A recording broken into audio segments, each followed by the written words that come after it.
Hello and welcome to episode 413 of the Yellowwallpod. I'm your host Stefan Wutzko, and today we will talk about a 4-1 loss to RB Leipzig in front of a full house, Friday's game against VfB Stuttgart, and we will answer your listener questions. For all that and more, joins me, and I'm very pleased to announce him, ESPN FC's best field reporter, Archie Rhind-Tutt. Hello Archie, welcome to the show. How are you doing?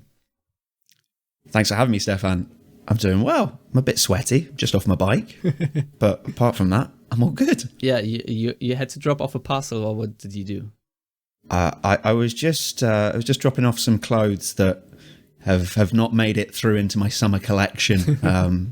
That my Italian mate, Eleanor, who is my fashion advisor, was like, no, those have got to go. So, see, I knew you wouldn't be this good looking all by yourself, Archie. Speaking of good looking, this is actually a Yellowwallpod premiere for people watching us on YouTube, because this is now all on video. So Archie, please don't pick your nose or do anything silly. How did you know? Yeah.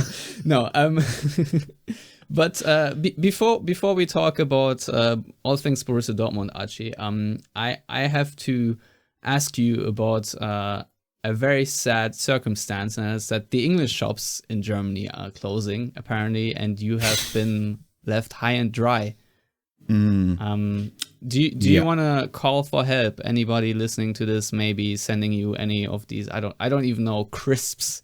Well, they're if probably they're willing to pay, crisps. What I have to pay the other end on any parcel I receive, which is generally €10 or so if it's coming from the UK, yeah, you have to. then sure, get in touch and I'll PayPal you my details. But if not, then look, I'm going over to the UK a little more regularly now. I'm able to source some crumpets. Look that up if you don't know what they are. Crumpets? Why does it sound so British? You're right. It does. it does sound very British. Pims, always open to that as well. Fantastic summer drink if you've not tried it. Monster Munch, pickled onion flavor. All other flavors need not apply. So yeah, I'm a little bit short of those things. Shreddies, good solid cereal if you've not had it before. As you can see, like most of British cuisine, this isn't like particularly healthy. 15-year-old or 12-year-old. Yeah, well, yeah. So some of us have accepted our life choices a long time ago, Stefan, and we're just getting on with it. So fine, yeah. Let's get into it. So a 4-1 loss to RB Leipzig in front of the first sellout stadium in about 2 years. Archie, you were there, so you now have the pleasure to talk about your takeaways from that game. Should we talk about before the game? Yes, first, please. And the more positive aspects, or some of the more positive aspects, which was a couple of thousand Dortmund fans gathering at Mollerbrücke in the city, just a couple of kilometers away, miles if you're more that way inclined, from the Westfalenstadionin, and led by the Dortmund ultras marching towards the stadium, celebrating their return for the first time in a couple of years. And it felt emotional watching them come back, and it felt like the return of football, or German football as we know it. And it felt emotional too, although I did hear reports of one or two who were filming that. Such is the way with ultras. They do not like being filmed. You better do it from a distance if you are going to do that. One or two having doner kebabs hurled at them, making me think, was Kevin Grosskreutz part of the group who were walking towards the stadium? See, this is already a violation in my book. You cannot throw the holy meal Doners that are is a donut. expensive, aren't they?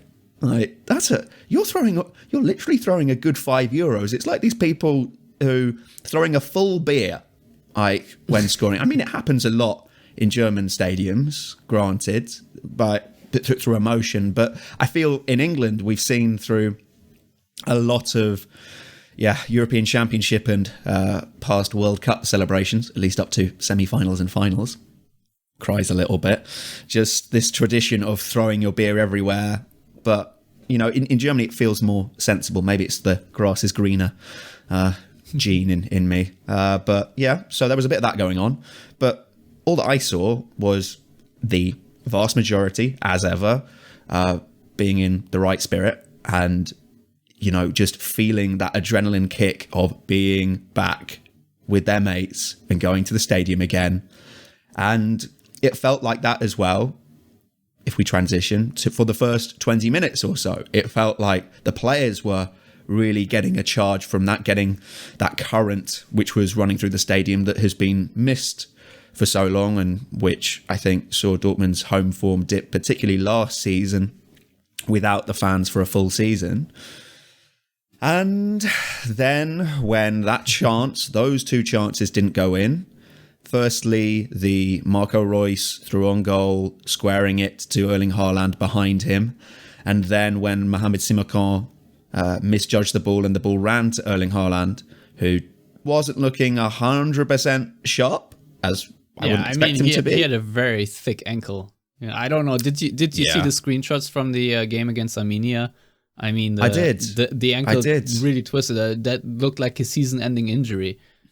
But luckily it wasn't. I mean, Marco Reus can tell you about painful injuries against Armenia as well. I think it was against them in 2014. He picked up his injury through a hefty challenge, which ruled him out for that World Cup. But yeah, I don't think Marco Reus would appreciate anyone mentioning that. But yeah. I mean, you are right. You know, we need to obviously talk about the emotional aspect of this game, because, you know, you saw people, at least on television, you know, with tears in their eyes, just singing "You Never Walk Alone." And these are people that probably were already in the stands when it wasn't at full capacity. So you just see the meaning of this and the little choreo they had. I felt emotional, mate. Yeah, obviously. I felt emotional. I've been emotional in that stadium for a few reasons, and I say this as somebody who is not a Dortmund fan. Viva Fortuna Köln, and you guys, once upon a time in the 80s, as I've learned, as I learned through my Fortuna Köln education, you know, sliding doors moment. Borussia Dortmund staying in the Bundesliga in the 80s when he smashed Fortuna Köln and got a late minute equaliser originally in a relegation playoff. But that aside, what I meant to say is that, yeah, I remember being in that stadium at Dortmund the night after the bomb attack on the team, and I was crying because it was so emotionally charged. Yeah. How couldn't it be, having been in the stadium the previous night, and still sends shivers up my spine thinking about that. And in a different way completely, of course, but it was really quite something just to feel the atmosphere again and just hear the fans get back into their rhythm. And as much as it felt like joy, it was relief as well. Yeah, without a doubt. I mean, the stadium is so great just when you're there and no one else is. You know, there is this sort of gravitas to it. I just love being there. I just love smelling the air and the pitch and whatnot. And obviously, when you're a journalist, you love the free ice cream as well. How did you know? Damn. Yeah, I did get free ice cream at the weekend. Yeah, as you would. I mean, I made a couple. Myself, and I'm lactose intolerant, so that's maybe not always the best idea. But you know, I survived. Look, I'm not a smoker, mate. Yeah. But actually, that was one of the things that struck me on the way to the stadium. It was the smell of the pyro being lit. That smell of cordite. You know, it's very pungent. I missed it. It is that just little sound of when it's being lit. You know, these are obviously scenes that we don't want to see. Mm-hmm. But yeah, and just the smell of the bratwurst stand as well. Like, yes, this is for me what it's like to be in Stadion. Like, it felt just right, just walking to the game. And I also saw this father and son, and just hearing him explain to his 5-year-old, like, yeah, this is what it's about. It felt emotional, just kind of watching that little moment and hearing his son asking questions about, like, why are they all. Why is everyone saying nasty things about RB Leipzig? And there's a lot to explain there. Well, yeah, right. All right, Archie, how do you explain to a 5-year-old that RB Leipzig are bad? Well, to be honest, this 5-year-old seemed pretty well educated. Like he was telling me how his papa had told him how to sell an iPad already at his age. I was like, all right. I mean, look, you're criticizing RB Leipzig, but it sounds like your dad's pretty into capitalism. So, all right, good luck. So, yeah, just seeing those little moments, that for me is what it's not about the one big story. It's about all the little ones that you see along the way en route to a stadium, and particularly having, I'm going to call it the fortune of being in the stadium for the last few years. You noticed that that's not there. You miss that presence. And I think that, at Dortmund, you see an even broader version of that because there are so many people who are going to the stadium. Yeah. Even during a pandemic, I do not want to be on the old U42 getting out on Theodor Fliednerheim and walking to the stadium. That's the experience I really do not want to have. But, if I were living in Dortmund right now, that wouldn't be a problem because I just walk. So, but I think do you still travel by train, or do you drive nowadays? Due to pandemic, I think I've seen you in the Signal Iduna Park, whatever it's called. So let's talk about the game a little bit. I don't want to dwell on that too much. Obviously, Dortmund had 63% possession. The expected goals are 0.8 to 0.9. Yet the results tell a very different story. You already mentioned those two chances. Tragically, Marco Reus, for whatever reason, did not opt to just shoot it, which I think everyone in the stadium wanted him to do. I understand the impetus to maybe get Erling Haaland going because he's been on a slump, let's be honest.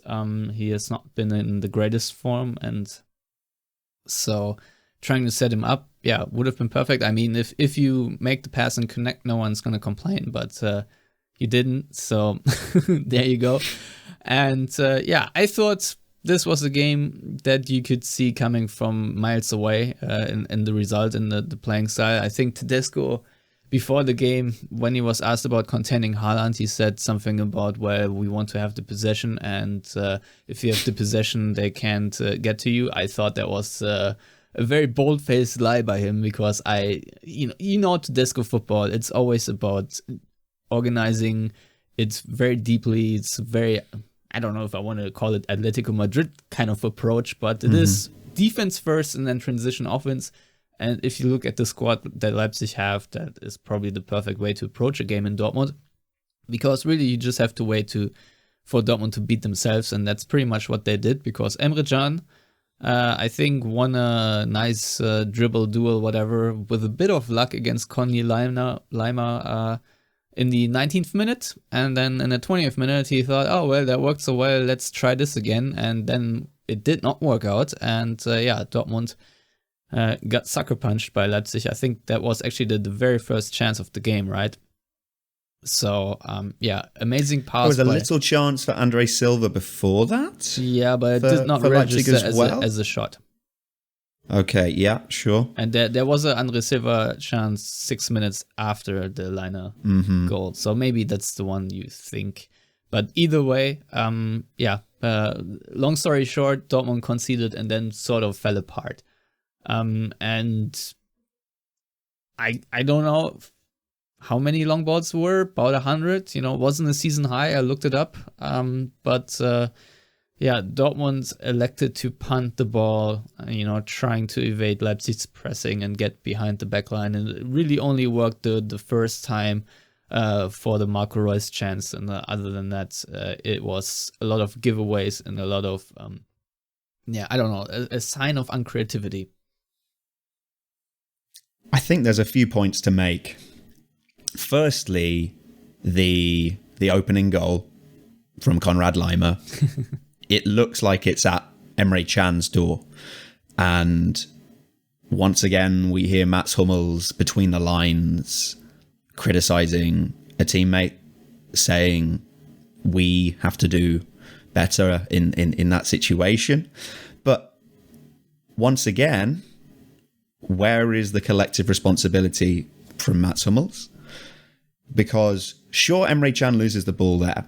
There are still a couple of phases to go. And ultimately, Emre Can is also responsible for that final phase, or so it looks like. But with Mats Hummels, the way that he stepped out from the back line, that was irresponsible for him to do that. He has these, I think, what's the best translation from German? Hurra-Aktionen, like hooray actions, where he tries to be the hero and will go on this mad run to try and conquer the ball. Yeah, he gambles usually on the first, moment of the play, where he just leaves the defense. And it works often enough for him.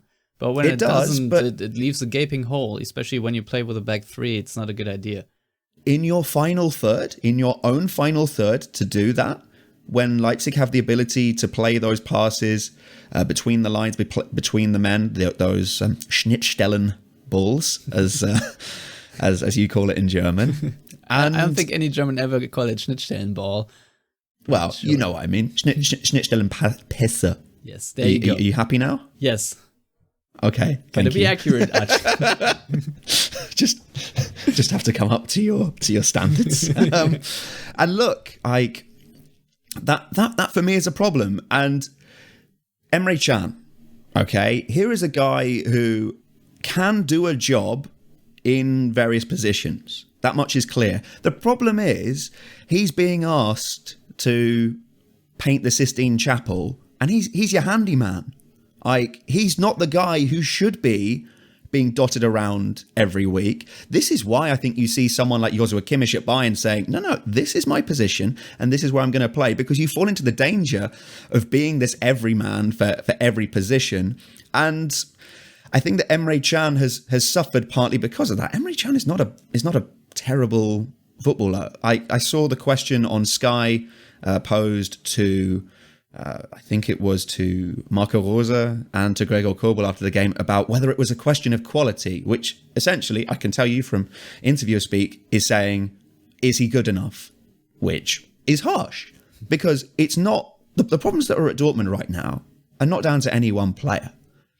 The fact that Emre Can is put in that position, sure, he can solve that better, but the reason it leads to a goal is, I would say, then those three phases. It's Can, it's Hummels, and then it's Can again for not stepping out, but he's not helped by that lunge by Hummels. And the way that Mats Hummels talks, I mentioned it briefly about the between the lines. Seriously, I don't get it. Well, I do get it, because all he's trying to do is control the narrative. He says, in no way should that have been a 4-1, like that game was some sort of injustice. You saw the amount of long balls that were played there, like the how idealist they were. And the point of the game that he praises Dortmund for doing happens to be the bit of the game that he was involved in with that pass to Marco Reus. Interesting. And then he's talking about, I know what people on Twitter are going to be saying. Yeah, I didn't even say much. No, but what on earth are you doing? What on earth are you talking about? Why do you care about controlling the outside narrative? Because that's the only reason you bring it up. No one at Bayern is talking about caring about what people say on Twitter. And that, for me, is the problem. That's one of the biggest problems that Borussia Dortmund have. They are not addressing the problems that are actually there. They are too interested in protecting certain individuals, Mats Hummels being one of them, in protecting their own position. And the fact as well, I can tell you from experience that when players come over to you after the game, it's a process. It takes a bit of time. Mats Hummels could not have been over quicker to Sky. Having watched it back, they go straight from Wolfus to Sebastian Hellmann and Lothar Matthäus, and there's Hummels. He could not get there quickly enough to talk about what he wanted to talk about.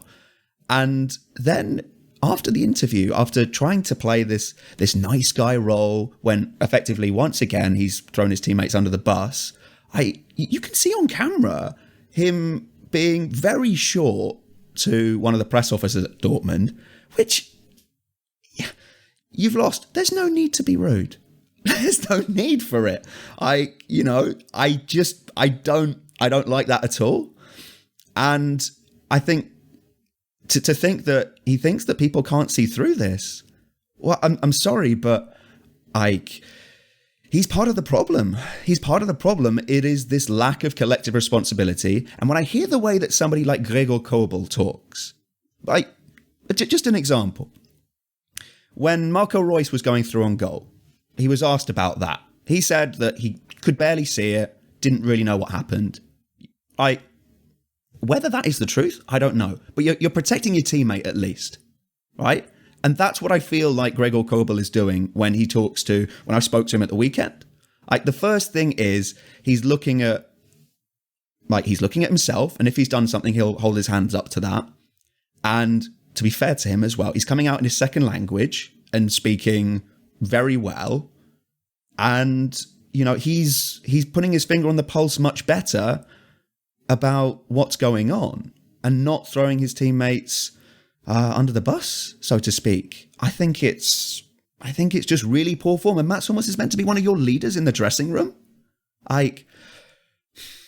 It's a big problem for Borussia Dortmund because he doesn't have the legs anymore. There's a big sign when Hansi Flick, he's recalled Thomas Müller to the squad, but funnily enough, Mats Hummels hasn't come back. You think there's a reason for that? There has to be. He's not at the level anymore. And yet, because of his closeness to Hans-Joachim Watzke, which I think is there for all to see, he's probably likely to get a new deal. And it is that culture of trying to protect this legacy from once upon a time that continues to hurt Dortmund as they go on and is continually reflected back on in far too often. I mean, Mats Hummels is very good at casting blame on the entire team. He has done this throughout the entire season. I think this weekend he once again said that they lack tactical discipline. And what I found interesting is that Marco Rose was asked about that at the press conference, and Rose said, well, I personally would appreciate if we're even wilder / more chaotic at times. And he was like, just look at Konrad Leimer and what he did, and he just took the ball and ran with it and made things happen. And he sometimes, I think, wants Dortmund players to also try to make things happen and, take responsibility in the game, is what Rose said. So I find that very interesting because, obviously Rose said that long balls were part of the game plan and apparently a very big part of it. But at the same time, he said Dortmund played a few too many. And to me, that's obviously also just down to the squad. I mean, let's be real, if you have a double pivot of Axel Witsel and Jude Bellingham, you will not get a lot of Schnittstellenpässe, just because Witsel is a guy, before he picks out a vertical pass, he will look around to see who's behind him so he can turn around and then pass there. That's just his style, and it does not fit to Dortmund in any way or form. But I think that Dahoud right now is not playing because I think Rose thinks when you play Dahoud and Bellingham together, you lack a bit of defensive protection for the backline, which I guess is a fair thought. And at some point, I think he needed to react because, I think Jude Bellingham right now is probably the most praised Dortmund player there is, because fans can identify him because he is always highly emotional in games, just like fans, that obviously helps. And secondly, he is a fighter. There are Moneybender-esque scenes very often from Jude Bellingham where it looks like he's sacrificing his body just to make a play. And that is all very welcome, especially in Haus Butzko. I really like Jude Bellingham, but at the same time, I think Dortmund do have to recognize that Jude Bellingham also has his limitations. And, obviously there's this nice story about him wearing the 22 because he can play from 10 to 8 to 4, whatnot, and it all adds up to 22, all the positions he can play in. But I would say that he is no Ilkay Gündoğan, in the sense that he does not unlock defenses with really great passes between the lines. He has a couple of good playmaking,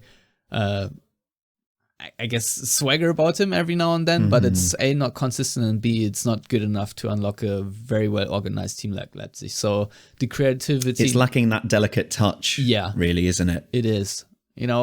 Which is fine, I think. Obviously, if you're Dortmund, you want to have a Gündoğan type player who can play Hollywood passes, but these players are really hard to find, and I think you just have to settle on Jude Bellingham being your number 8, and I think that's something you would just need to plan around in the future. And part of the creativity obviously needs to come from players like Guerrero, let's say, or other players that can dribble. Marco Reus can play a killer pass and whatnot.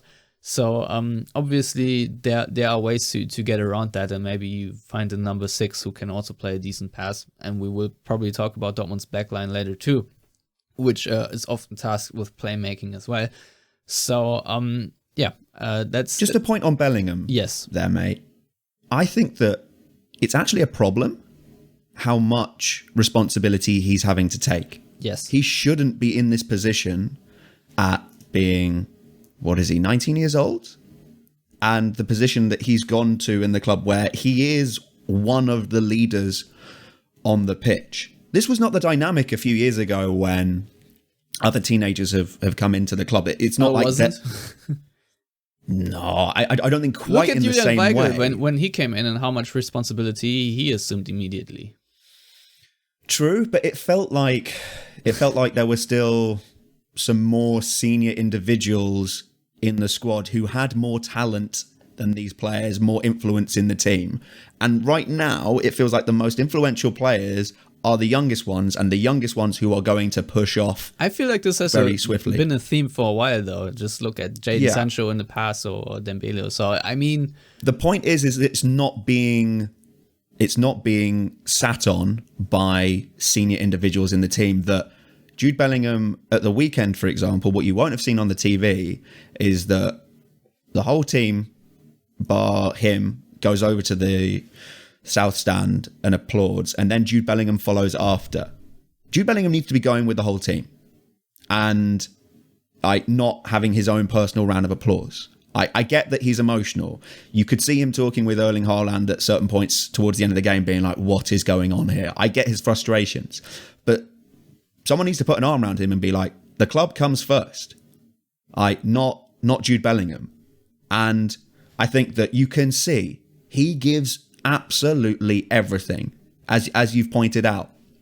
This is not to say that he is lacking anything in terms of effort or mentality towards giving his all for the club.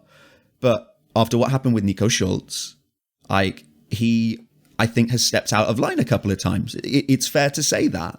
And it needs to be made clear by senior players that, there is a priority list here about things that we do.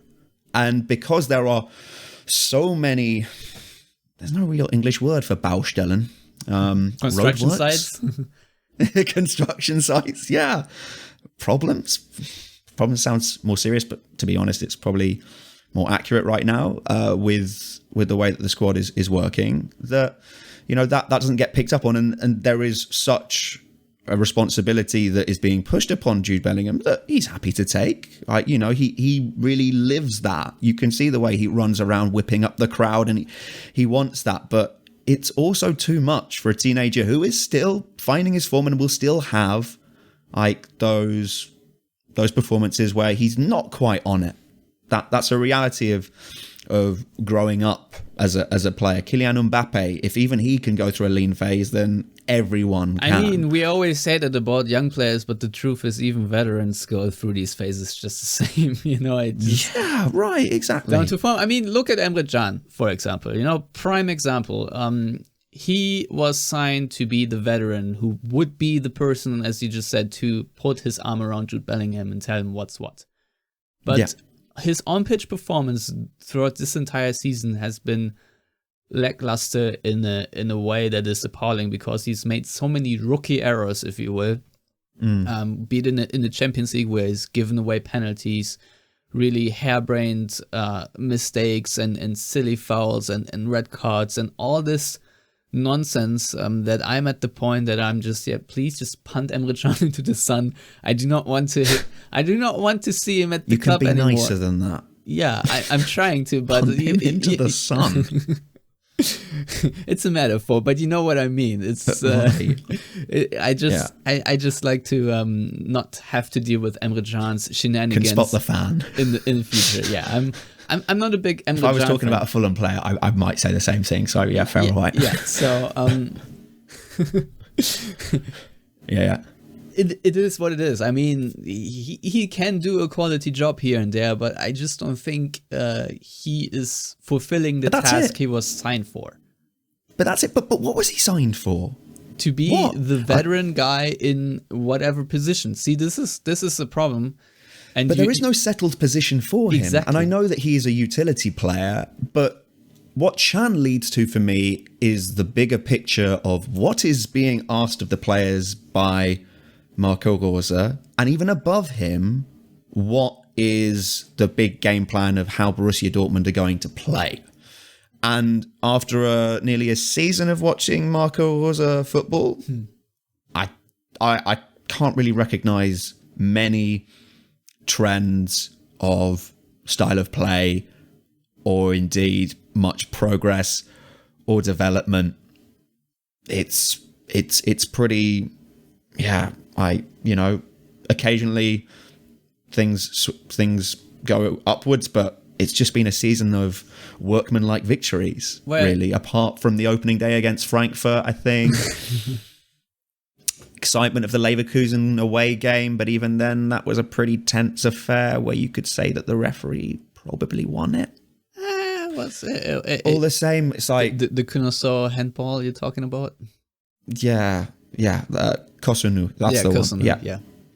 Yeah. Wait, did you say connoisseur? Yeah, I did. The connoisseur handball, yes. It was one for connoisseur. I'm pretty sure the connoisseur's handball is a football podcast. We do have a listener question from Nick Dobano, and he just asks, and I think you've almost answered it, how would you rate Rose's first season? And maybe we can transition that into whether it's his last, according to reports. But yeah, how do you rate it? If it's always the coach's fault and it's always the player's fault, it's not their fault. Then you need to divert your eyes a little bit further up the hierarchy and you will get your answer as to whose fault it is. And I'm talking here about sporting director Michel Zorc and CEO Hans-Joachim Watzke, because they are purveyors. Purveyor? I don't know if that's the right words. They sell the same line as Mats Hummels, in that they are putting the blame elsewhere. Aki Watzke, I would say, has been for a while now effectively gaslighting the Borussia Dortmund support when it comes to what are the problems. Like, he's talking about things which aren't the problems. He's not actually dealing in arguments, but he talks about the financial side of it and how it's difficult to compete with Bayern Munich, which no one disagrees with, but that doesn't answer the question as to why have Borussia Dortmund year on year got worse, and why have there been so many poor signings? Why is there no coherent strategy on the pitch? Why is it always the coach's fault? And why do you continually refer back to saving the club some 17 years ago to Jurgen Klopp? And, it's like you're pointing to the glory days when, look, even Thomas Tuchel's time at the club was 5 years ago now. That's a long time. It is that's gone under the bridge. And you're not answering the questions as to, sure, it is important that Borussia Dortmund are on a steady financial footing. No one argues with that.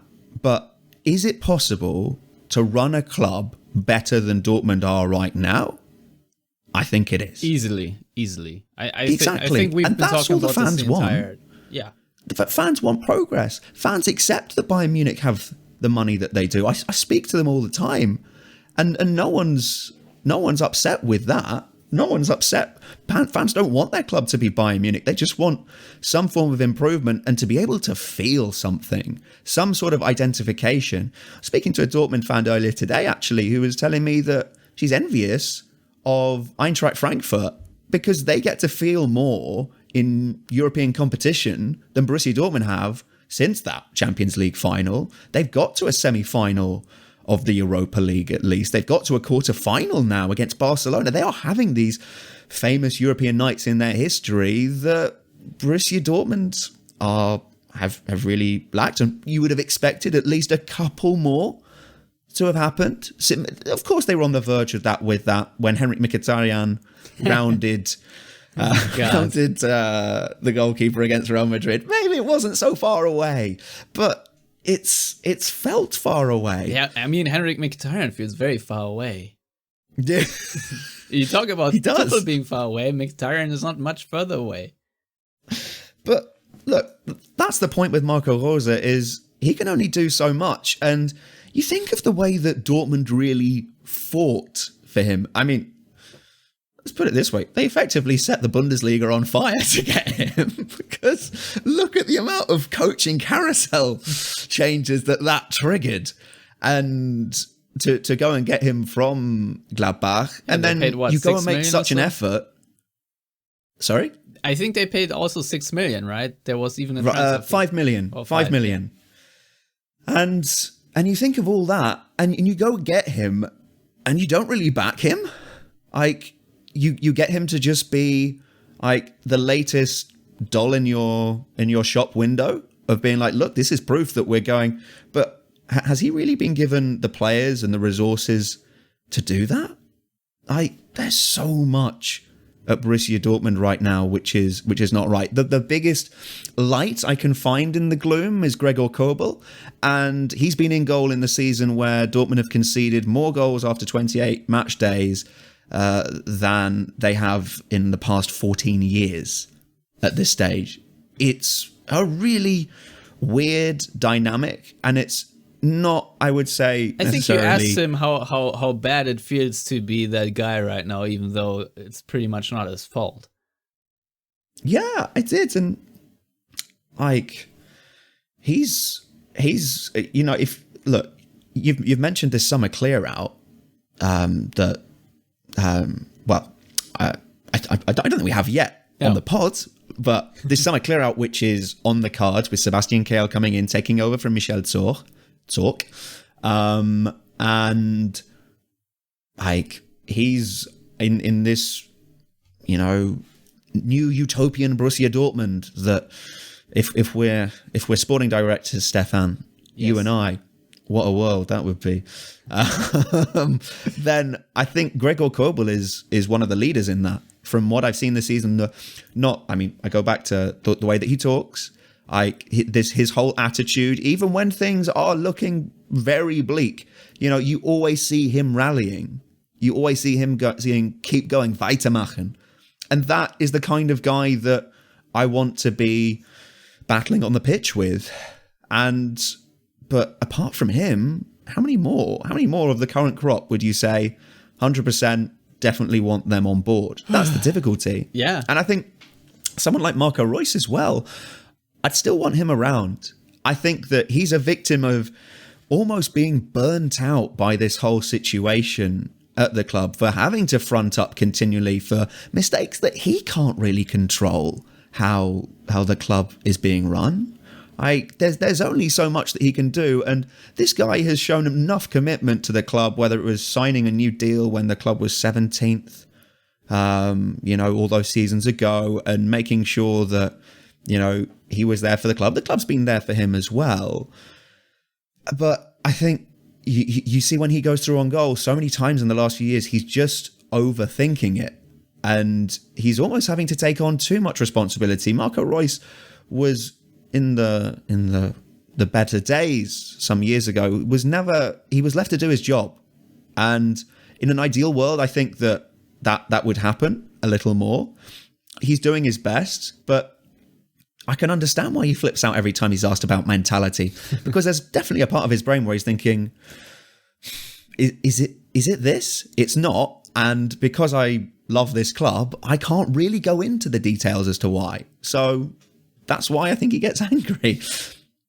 Yeah, no, it's... I mean, mentality obviously has been a part of Dortmund's problem as well, just because it's... Sure, but it's not nearly the biggest it's factor not. in this. The way this team is built, or let's say put together, because build already implies too much. I feel like Dortmund have been reacting to problems that they identified but reacted very poorly. For example, the left back position.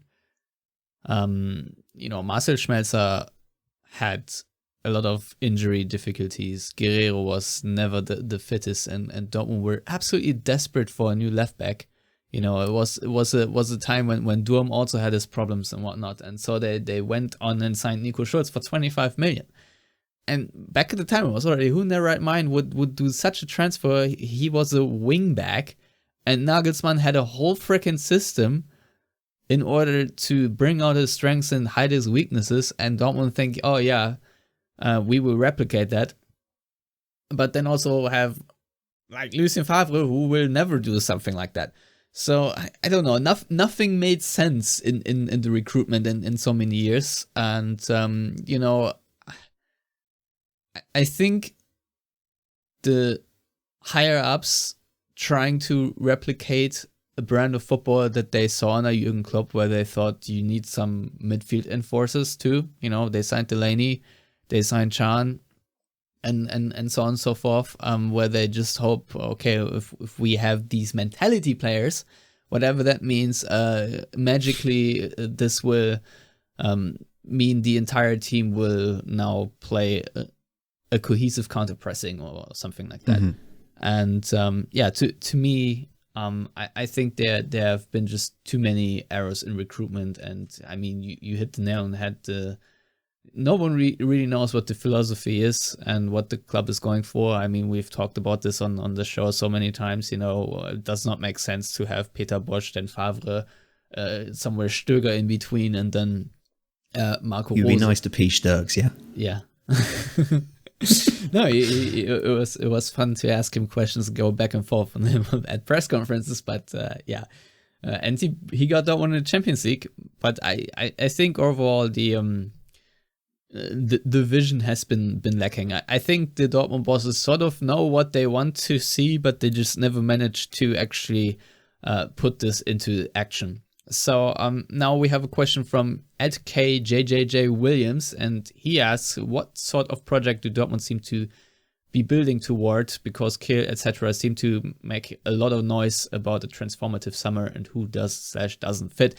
So now looking forward, you've already said that who will make the list of players you want to continue with, and right now the list is very slim, to be honest. There are question marks behind Marco Reus, as you said, there are question marks behind Mats Hummels, even though I'm 100% sure they will continue to be in Dortmund. Obviously Jude Bellingham will remain and whatnot, and I think Marius Wolf has now managed to find himself in a position where he has a certain standing that you want to build with him as well, maybe just as the 13th, 14th guy, but he certainly has a place in that squad. But other than that, it's getting dicey, because obviously Witzel will be gone. Akanji is probably going to be gone. In midfield, you would love to get rid of Julian Brandt, I think. Emre Can as well has been rumored to make the list. I think Dahoud has not shown consistently that he's the guy for Dortmund either. So, I would right now put him on the list as well. Fullback position, a massive problem for Dortmund as well. Meunier has been in good form, even rumored with a transfer to Barcelona, of course. But see the type of player that you want in the Dortmund system. I think you need a player with way more pace. Well, he is pretty quick. He is pretty quick going forward. Not so much running back. But I don't know. I'm not the biggest Thomas Meunier fan, to be honest. But also, my biggest problem with him is the way he controls a ball. Well, or controls the ball. Well, no, but I didn't see it properly until I was in the stadium and being a little bit closer to the pitch and just noticing that he's putting his soul up like that to control the ball sometimes, and that's not how your best fullbacks in the world, laces every time. That's a very basic thing, and too often is that occurring. How many times has there been that little lapse in concentration and the ball's slipped under his foot? But that's very basic. That's very basic coaching, which I'm sure Lucien Favre would have got on top of with his sitting down and watching the game with 17 replays or whatever. But there's many things that he can do well when he's crossing the ball, for example, and the way he gets forward. But if you told me that Barcelona were coming in, I would say, you know what, particularly given that he's meant to be one of the high earners at Dortmund, I would say yes, thank please. you. We will go and find another option. 100%. So Archie, obviously, this is a question that could take the entire show and then some. Obviously. So you have talked to Sebastian Kehl. I've seen interviews with him, and he sounds always very ambitious. I think he's talking about Dortmund wanting to win championships, and I think this is a good approach, because you are the second richest club, as Aki Watzke will have you known, in Germany, and you can challenge Bayern. Yeah, but do you know how much more Bayern earn, Stefan? Yeah, I do. But nevertheless, I still think in sport it is possible to challenge Bayern every now and then, but obviously it also should not always be the benchmark. Especially not if you're in your 6th rebuild/transition season. Even though I think in any team it's always a transition season, because whenever does a squad stay entirely the same. So Archie, what is your feeling? And I'll go with feeling here, or your general thoughts about how Sebastian Kehl is going into this job and finding his feet. Obviously, there are reports that he has already been highly involved in the transfer of Gregor Kobel, and that he's been basically the lead guy in the Süle transfer. So it's not like he's going to start this summer. He has already started. His job is already underway. And you have seen the flood of rumors. Dortmund will probably sign Nico Schlotterbeck. Dortmund are very interested in Adeyemi. We can talk about this in a second. Raum from Hoffenheim is linked with Dortmund. There are a lot of rumors about players that could make the list of going out, and there are also a lot of rumors, but not as many, of players that should come to Dortmund, like, say, Skiri from Cologne, and what Dortmund want to do, like get a new number 6, etc., yada yada. I think you've read pretty much everything that's been reported. So with that all in mind, do you think he will give Dortmund the fresh start and the perspective that they need? Or will it be more of the same, of It's difficult to tell. It's difficult to tell because when I've spoken to him, I'd say he's stuck pretty close to the party lines of what is said by the chief members of the hierarchy, Michel Zorc and Aki Watzke, but he doesn't quite have the same say yet.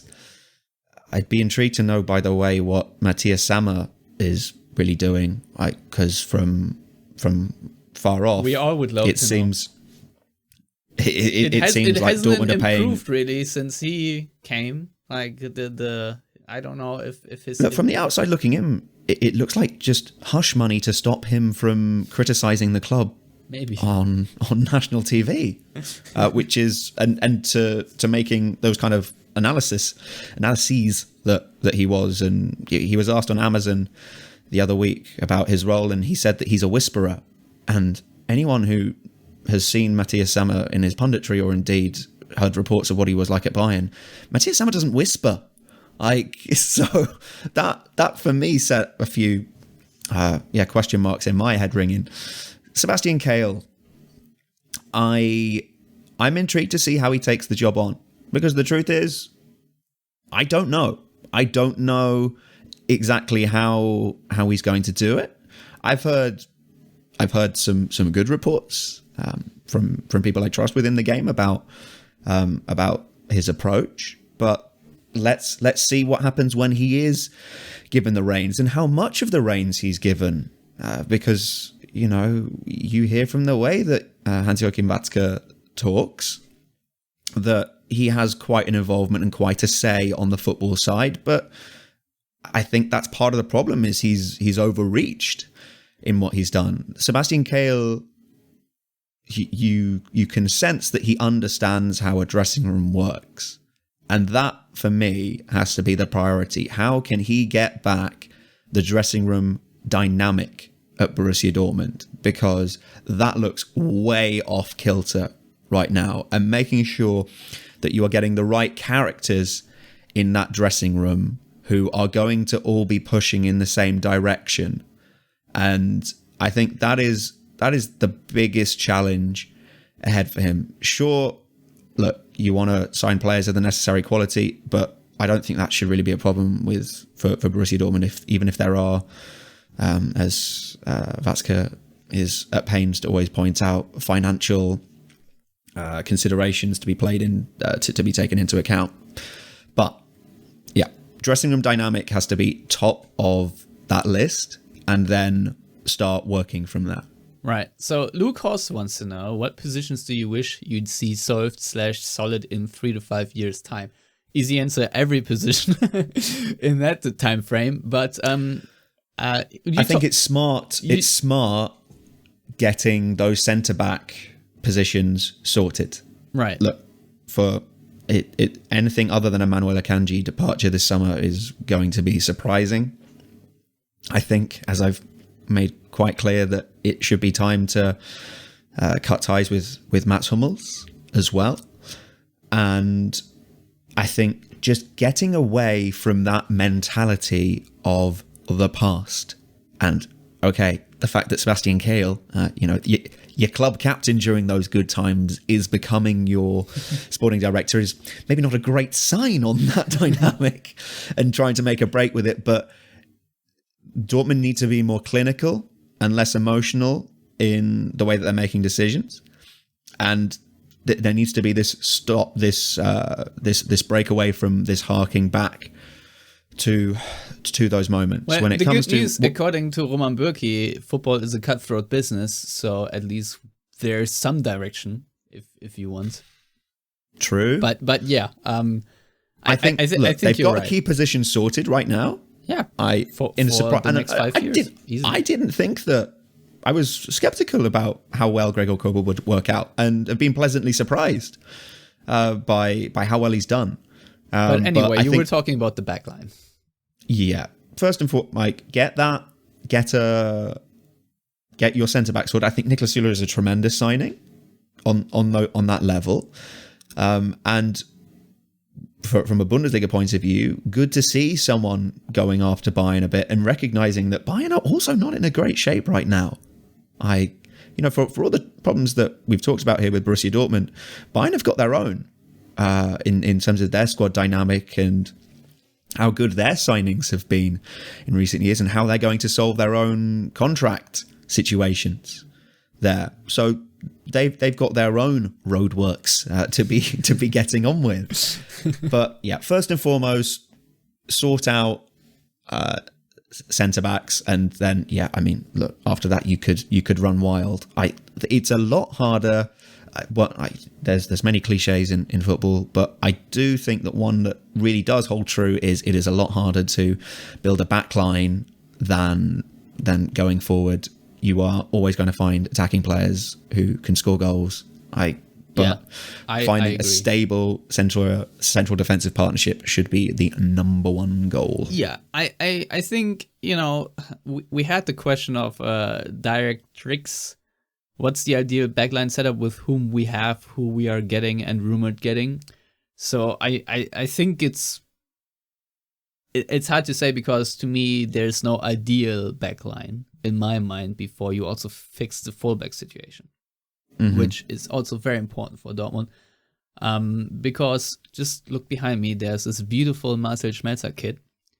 And I think fullbacks always have a very important role. It's one of the most demanding positions in the sport, in the game. And I think that Rafael Guerreiro is not a left back. We haven't even talked about the way the Leipzig scored the 4-1 and that gaping hole in the middle of the park, which is just embarrassing. It is embarrassing for Rafael Guerreiro. You almost haven't needed to talk about the game because the problems of... Yeah, but we've seen it so many times. We've seen that film enough times. Exactly. So, if there's a place for Rafael Guerreiro at Borussia Dortmund, it cannot be going forward at left back. For the love of God. He probably is a very good number 8. He has shown that he can play the ball maybe that Jude Bellingham cannot play.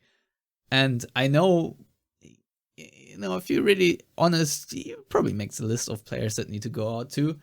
But can you afford, realistically to let go of Rafael Guerreiro because, all of his teammates say that from a just footballing talent perspective, he is the most talented football player on the squad. Say all of his teammates. So use him elsewhere. Yeah, exactly. Reschool him. Yeah. Somewhere else, but not at left back. When Thomas Tuchel started with Guerreiro, he was not played as a left back. He was played as a midfielder, and I think it worked out better for him. But the problem is that, speaking of Baustellen, Dortmund have had such a big construction side at left back that Rafael Guerreiro has just been the victim of Dortmund's mismanagement on that position for so long that now he is essentially the left back. But I think there need to be other or better options. Because David Raum has been spoken about from Hoffenheim.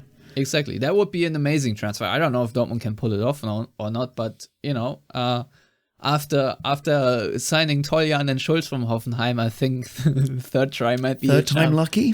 I don't know, but it's time for Hoffenheim fullback to have some Dortmund redemption, to be honest. Mm-hmm. But yeah, these are the transfer rumors I personally am liking right now. And things need to happen, obviously. But, having Süle, Schlotterbeck, and Hummels as a back 3, for example, I think works out well. You have Hummels in the center, and then you have Süle as a right-footed guy. You have Schlotterbeck as a left-footed guy. That could be a setup that works. I know you're making a face, but from what Dortmund might realistically have next season, I think this is a back 3 that might be working out. And can't believe you've used the phrase realistic in the same podcast where you said the words punt into the sun. But okay, it's a funny phrase, Archie. Can you stop? Well, yeah, sure. I know.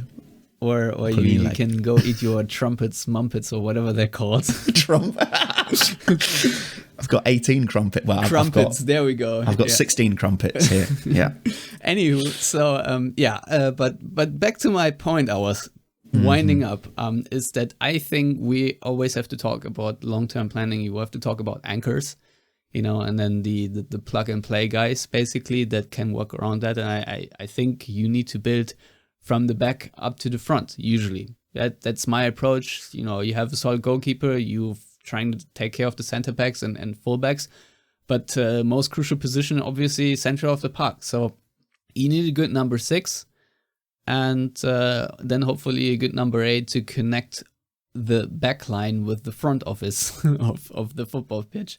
Oh God, that doesn't make sense. But Archie, you know what I'm talking about, and that is really what my first task for Sebastian Kehl really is in terms of strategy, because I think your pivot will dictate what other player material, even though I don't like that word, you can then sign. So, and finding the right profile of player who wants to spend their best years at Borussia Dortmund, who isn't too young that you are continually letting your club become a stepping stone. There has to be, as you say, those anchors. It needs to be a point of identification, I think. Basically, Sebastian Kehl has to find the next Sebastian Kehl. That's what I'm trying to say. Well, that sounds like a documentary, doesn't it? Oh, God. I'd watch that. All right. But yeah, I also don't want to ponder on it too much because there is still so much to talk about the future of Dortmund and how Sebastian Kehl will fare. So here's an interesting story, Archie, and I don't know how much there is to it, but I like it. in the sense how postmodern we are in football, that the Red Bull boss Dietrich Mateschitz wants to block the transfer of Karim Adeyemi. Obviously, personal note, I'm not too psyched about Adeyemi and the price tag that it's asked for him right now. I wasn't too impressed with him every time I've seen him with my own eyes. Maybe there's some talent in there that Dortmund see, and he is the guy for Dortmund's future. I personally don't see it yet. But it's very interesting that Mateschitz apparently is a little bit miffed about Haaland leaving the RB universe to go play for Dortmund, and obviously it's been for the most part a big success for Dortmund to have Haaland. He's been face of the franchise, if you will, at least internationally. I don't, face of the franchise. I bet you call it Signal Iduna Park every time as well, don't you? You know me, I'm a big Signal Iduna Park guy. Yeah. But you know what I'm talking about. Obviously my vernacular is tinged by watching too much NBA. Yeah. Proud fan of the Philadelphia 76ers. But yeah, Archie, what's your take on this little kerfuffle that Dortmund may or may not have to deal with?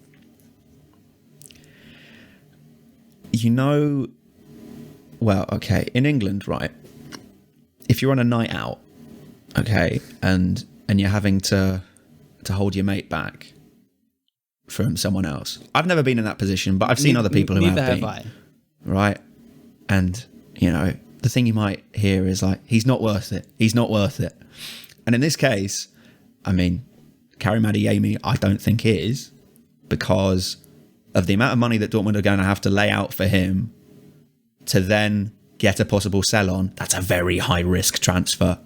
So, they need to hold themselves back in this instance and consider, is it worth it? He's a great player. If he's coming to spend the best years of his career at Borussia Dortmund, which I don't think he is, I think he's coming as another glorified stepping stone, then okay. But otherwise, I think this is where you need to trust your scouting department to say, have you got something better up your sleeve? In terms of attacking players out there. Through having the opportunity to travel to wonderful places this season, such as Denmark, Poland, Belgium, Austria, Slovenia. I've had my eyes opened just to the quality of player that is out there still. It's not just in, that there are other places to shop for players than the Bundesliga. And or the other Bundesliga too. Right. And I think that Borussia Dortmund, you're still holding a lot of cards in your hand when it comes to finding the right players to come to you. If you're going to go for the younger, dribbly option attacker, not maybe as much as a finisher as Karim Adeyemi. No, and he would be more definitely of a value with him being German as well, and the fact that he will play for the national team and that will sell you shirts from a commercial point of view. It would make sense. Oh yeah, I get how many Emre Can shirts did we sell? Or Nico Schulz shirts. He was a German international too. The guy I was going to talk about, I saw there was a question as well talking about getting value from the championship, a la Jude Bellingham. Yeah. And I am a little bit closer to Fabio Carvalho of Fulham because his contract is up in the summer. But my, oh my, is there a player there for somebody to go and swoop in for and to offer a chance to play, to give first team football to I'll clip this segment and send it straight to Kier. I have his number. He is exceptional. And yeah, the biggest talent I've seen at Fulham as a teenager, like bar none. he is, we've been fortunate as fans to see quite a few come through in recent years. Bayer Leverkusen were interested in him in January. He nearly went to Liverpool, didn't on deadline day. So yeah, I would be trying to find a cut price alternative for Adeyemi, because I think that's also key, is how will Sebastian Kehl manage the budget so that you've got, in terms of your hierarchy, your most important players to the side are also the ones who are your top earners. Yeah, I mean, I want to go back to the days when really Dortmund not having a fizzy attacking player that wins the one-on-one duels be the main concern. Because you've mentioned at the top of the show how many goals Dortmund have conceded. And I think before Dortmund show up their defensive structure, it doesn't matter how good your attacking players are, really. I'll be honest, you had Erling Haaland, albeit for half a season, and he scored a lot of goals when he was there. But yes, that obviously has helped you win games and get points. But overall, I don't think you are a competitive team if this is the defensive output you come up with week in and week out. So, yeah, I think in terms of priorities, Karim Adeyemi right now is very low on my personal list. And I think you would agree on that. So, yeah.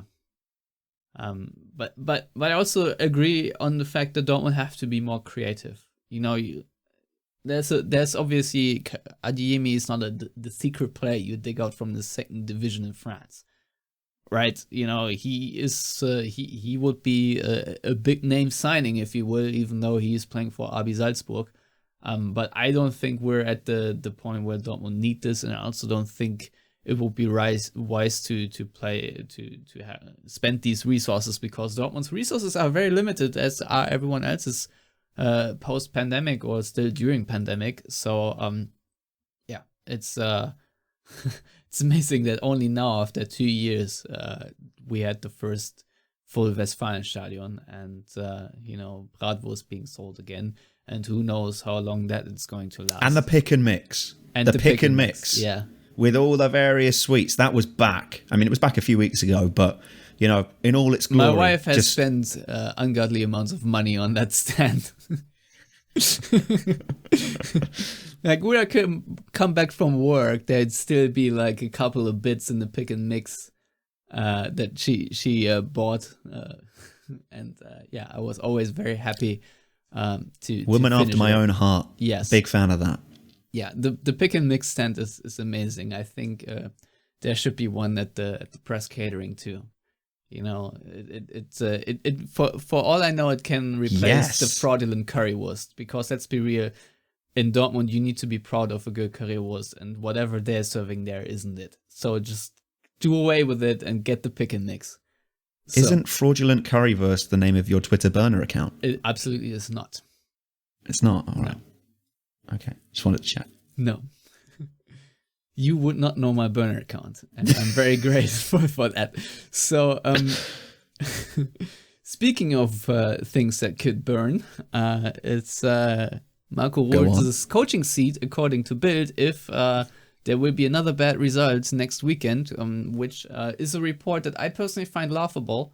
For the particular reason is that I don't think you should assess a coach to begin with, and the entire philosophy and approach and whatnot based on one game's result. I know it happens in sport, and I know there's this report.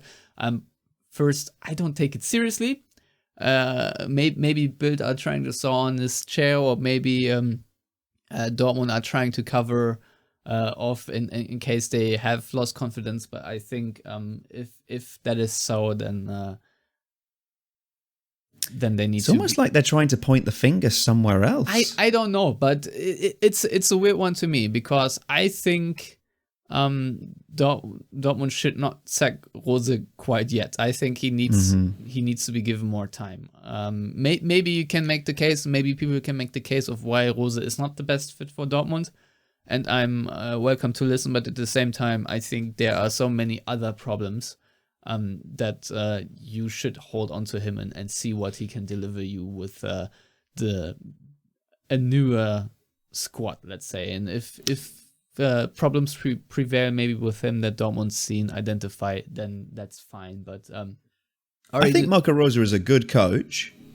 That much has been proven before. He's a good communicator. The question is how good, and is Edin Terzic better?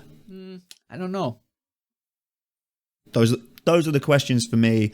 I'm with you. I think it would be a little too soon and a little harsh, but the continual comments of pointing the finger elsewhere from the top has created this fertile ground for the Marco Rose out campaign. Yes, but I personally am right now longing for continuity on this position.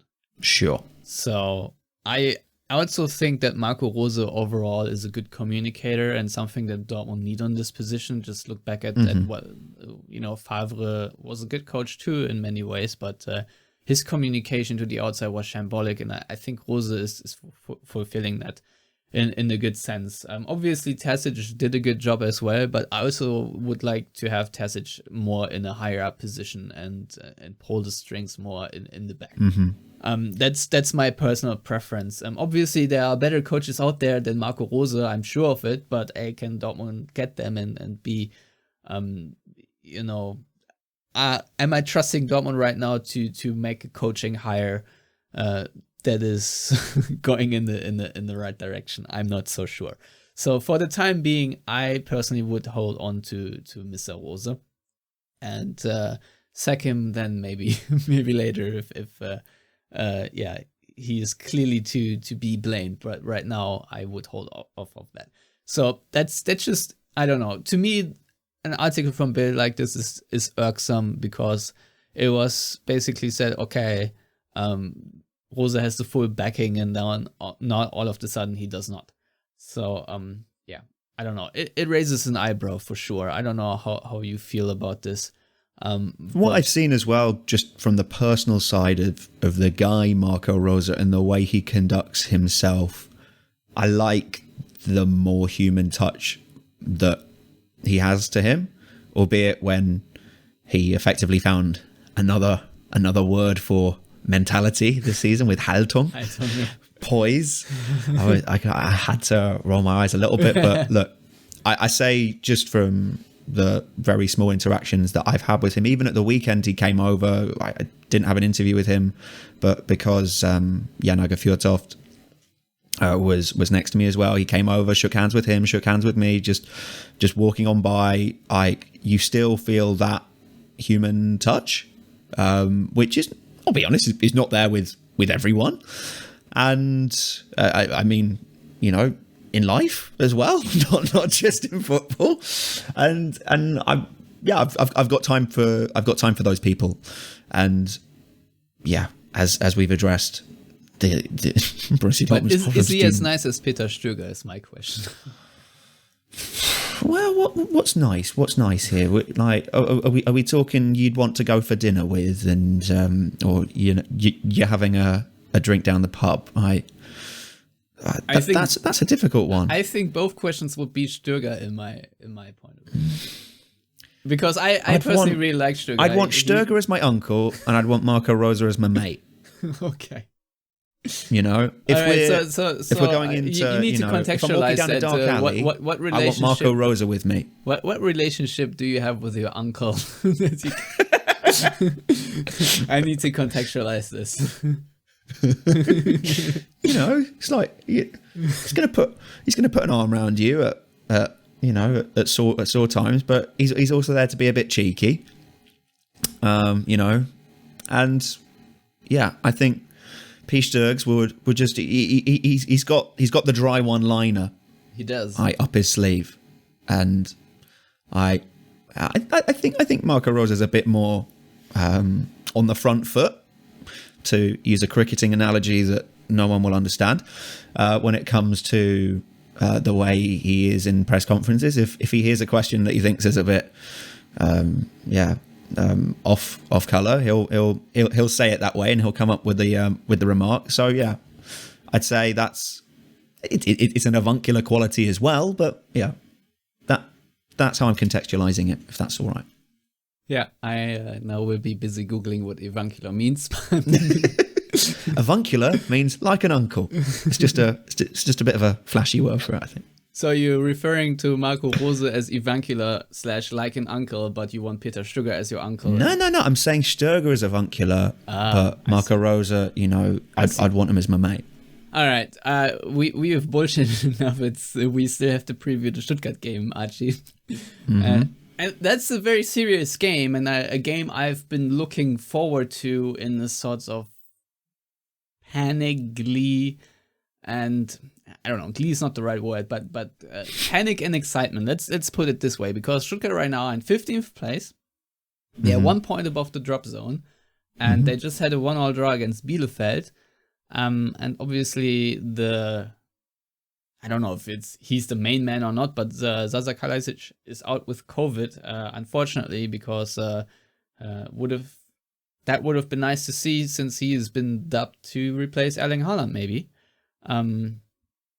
Just so many transfer rumors, I can hardly keep up.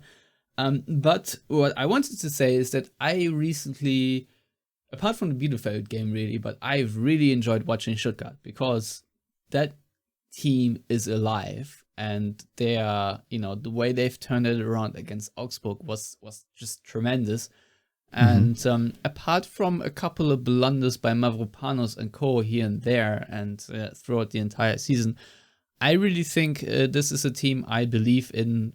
If you look at all the guys, all the clubs in the relegation zone or thereabouts, who I think deserve the most to stay up. Obviously, at the end, it's about results, but just looking at the character and the poise of this team, the way they just suffocate and attack opponents relentlessly. It's been fun to see that Sosa, Kalajdzic duo and whatnot. I think they have a lot of quality going forward. Tomas has been an awesome signing as well. And I think they have weapons that really can hurt Dortmund. And at this point, looking at the table, I don't even know, and that's going to sound weird, if I really want Dortmund to win this game or not, because go on. Yeah. Intrigued. Because I like to maintain or retain Stuttgart in the Bundesliga, because I think they are valuable for the Bundesliga, and Dortmund's season right now is cooked.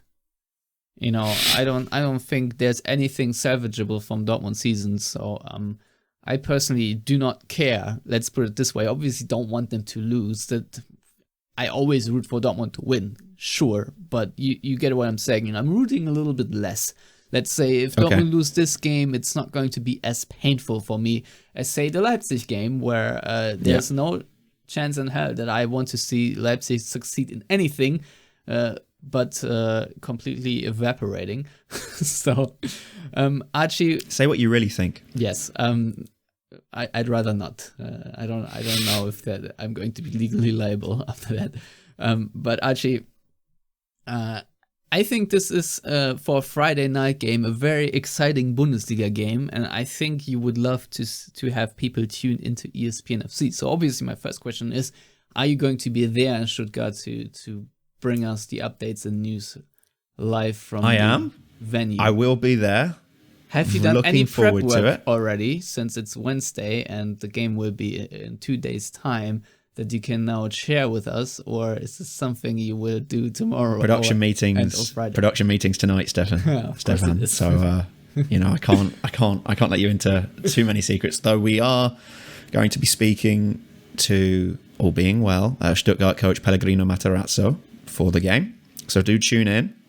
Derek Ray commentating. Lutz Pfannenstiel on co-coms, the man who's just managed to head Dortmund out with getting the Burki. Yeah, Dortmund out to take Roman Burki over to St. Louis City, and I'll be pitch side, and please do tune in. I think we're on air 10 minutes before the game on ESPN Plus, and I'm excited for the atmosphere there. I'm still getting used to this concept again. Do you think a full house? This is completely off topic, but do you think that Stuttgart have one of the best goal tunes in the league? What is it? Oh, yeah. I think it rocks out. To be honest, I really like it. I've just got to get a table up in front of me. I mean, I've got one on my wall. To be honest, I should probably just look up there. That favorite goal tunes. One of your favorite, as in, do you like it? Because I personally really like it. That's all. We don't need to rate all the goal tunes now. That's what you forced me to do. Oh, really? And it's not in my top 5. Fine. Sorry. Yeah, like as you say, I to fall back on some typical relegation cliche characteristics that you're looking for sides to have if they're going to get out of it. Character, first of all.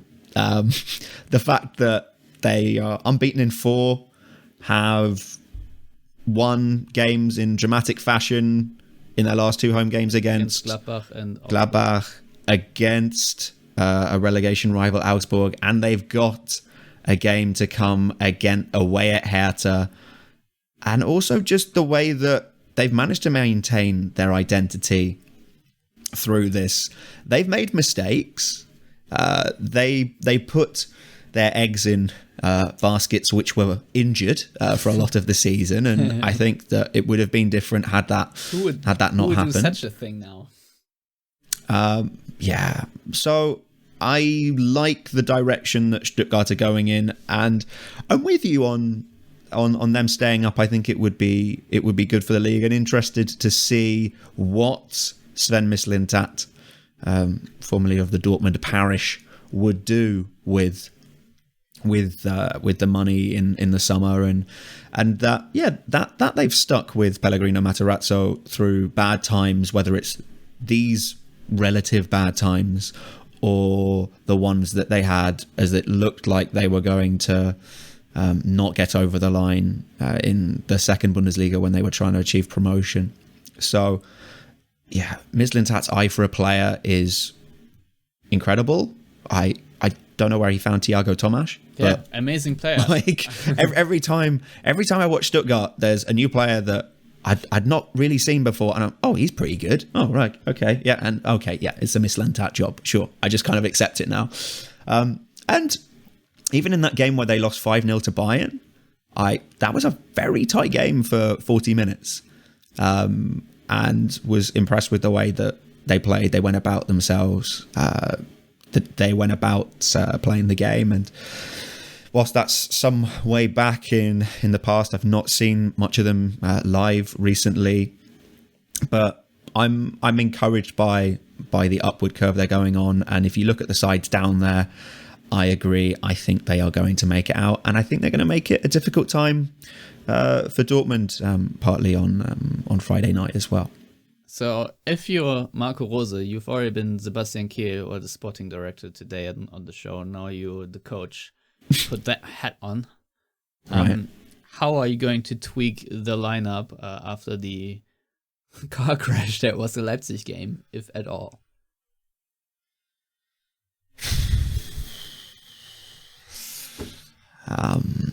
What are my options? So you could start Julian Brandt, for example. You can start Dahoud, okay, or you can start Malen. I'd start Donny Malen. I think that coming off the bench and the impact that he made, to be honest, there was a well, question he scored mark. A goal, but yeah, he did, but yeah, he looked to have a lot more drive and energy than quite a few out there, especially one prominent Norwegian striker. I've said it on the last show actually that I thought it was a mistake against Cologne to start with Haaland and then have Malen on the bench for as long, because in the previous games Malen did show the energy level that is needed, and I still think right now, given the form that Haaland is in, it is smarter if you do one or the other and not both at the same time, that you start with Malen and bring Haaland on later. how fit Erling Haaland was as well is a question mark. And why he played 90 minutes as well is something that I raised my eyebrows about when he was so rated so doubtfully. I think at this point it's like Dortmund have stopped caring about the long term. They're like either it works out or it doesn't. Yeah, that's the vibe I'm getting. Yeah. Well, if we were to roam into conspiracy theory territory, which is always the best territory, then actually, if Haaland picked up an injury right now, that's probably the best chance they have of keeping him in the summer. That's the only way I can see him staying. Yeah, so, maybe he can injure his release clause. Yeah. Anyway, but there are reports that I wouldn't wish that upon anyone. Yeah. That's to be said as well. The kid, because he still is one. He's gone through enough with injuries this season, and I think he's probably learned a lot about his own body as it is. So I would consider pushing Marius Wolf back to right back to make space for one of Julian Brandt or Gio Reyna going forward. If not both, maybe giving Torgan Hazard a rest there. I think that Moderhood needs to come in. But the question is then who sits out of him and Bellingham, and maybe actually putting Jude Bellingham on a if we say that a Sexer has a leash in that position, I actually just giving him that task of making sure he brings a lot going forward, but giving him more that role of just controlling that space and giving Moderhood a little more responsibility to go play those passes into those tight areas, which he is. I think it's a fact he's better at doing that than Bellingham. I think you are making a really good point.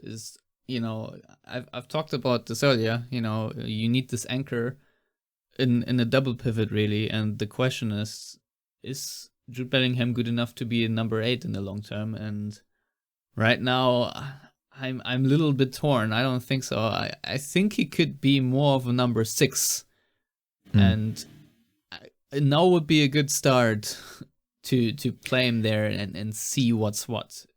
He could do that on his own as well, such is the energy, and that is enough. That is enough for him to be doing. But putting I know him he on looks the up to Steven Gerrard. And he's shown what he can do if he arrives late in the box as well, which that opportunity does come around still, and he's got a really good sense of timing for getting into the box, as he's shown on numerous occasions this season. So that would be my consideration for the team. I think one of Akanji, Hummels and Chan would need to drop out. Yeah. I'd be more tempted to go with a back 4. So all right, so let's say Dortmund rather play a 4-2-3-1. Because that's usually the feel-good system that Dortmund go to when they need a result, and then things in the past haven't worked out. So I think right back you have then Wolf, then you have Hummels, Akanji center back, and left back you have to stick with Guerrero because who else is there? And then double pivot number 6, you play Bellingham and then the Hood in front, and then you can build your attacking mid. And That's make it sound like Lego. Yeah, it is. Build your attacking unit. Yes, and then I think on the left side you can go with Malen, and in the middle you go with Royce, obviously, and on the right side you go with Reyna, and then up top you go with Haaland. That would be my setup, and then you have Brandt and Hazard as subs for later on. That'd be my approach right now. Yeah, I could see that. It makes sense in my head. Okay. But let's see what they've been working on this week. Yeah, I mean, this is really the thing. We haven't even really mentioned it, but due to the exits of various competitions, Dortmund really do have a lot of training ground time now. So let's see if maybe there's some sort of development and maybe even patterns or schemes we can as fans and observers recognize that'd be very nice too, because I think the one criticism we can level at Rose throughout this entire season is that he has not really come up with a recognizable system or brand of play. He could argue that injuries have forced his hand, and Easily. that he's had to play it game by game Easily. in that way, in that it's been almost trying to put square pegs into round holes. Yeah, it's been a jigsaw throughout the entire season. And with the exit as well, as we've learned of a Dortmund physio as well this week, that for me is also something to address with Thomas Setzmann, who was the physio since 2010. That is whilst Sebastian Kehl in an interview with Sportbild or when he was asked questions about the injury crisis, while he said that those from far away shouldn't be judging it after being confronted with quotes from a medical expert, I think that from this far off land in which we're judging it, I think that is a sign, if anything. I mean, that there is somebody who has he is the sacrifice in this instance. I feel a little bit sorry for him,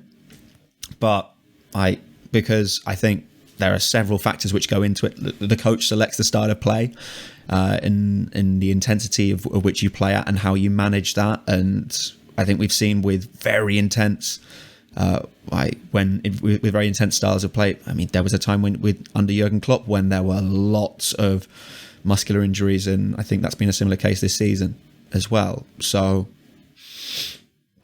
yeah, something needed to be addressed. I think Dortmund recognised that, and this is the step they've taken.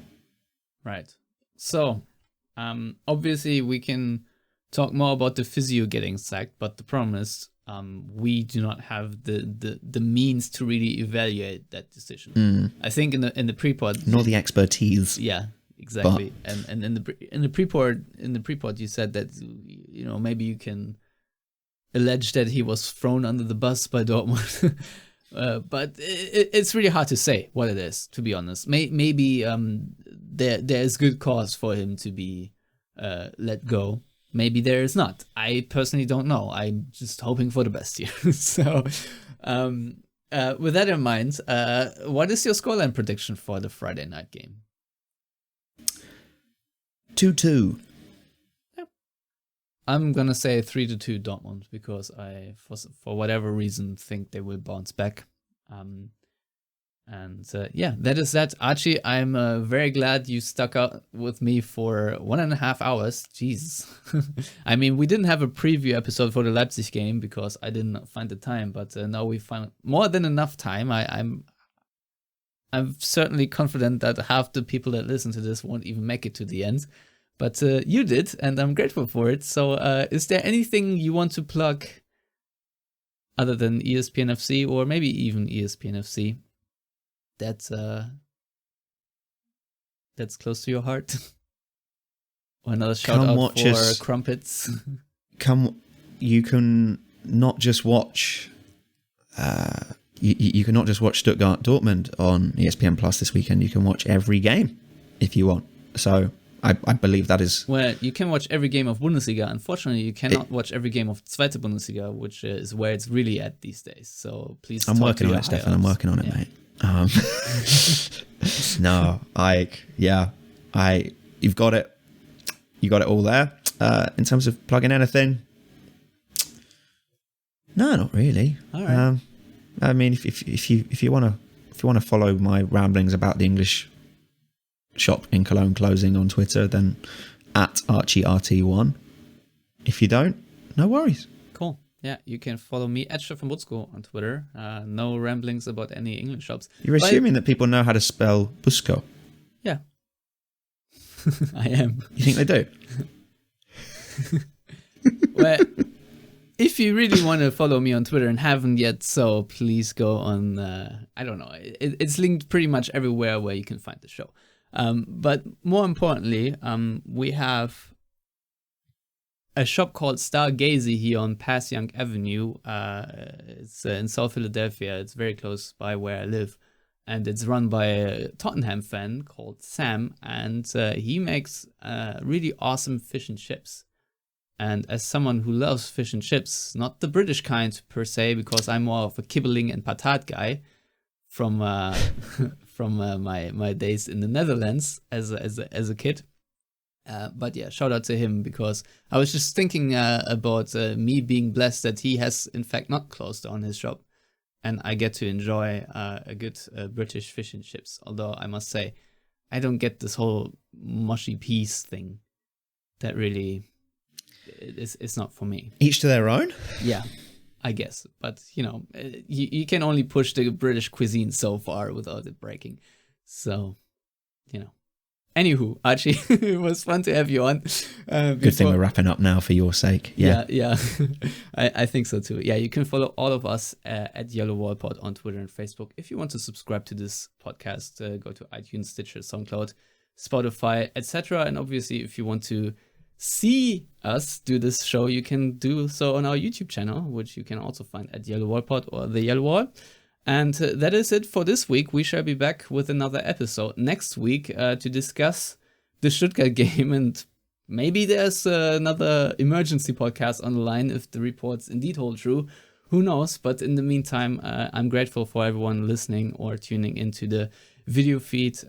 Until then, goodbye.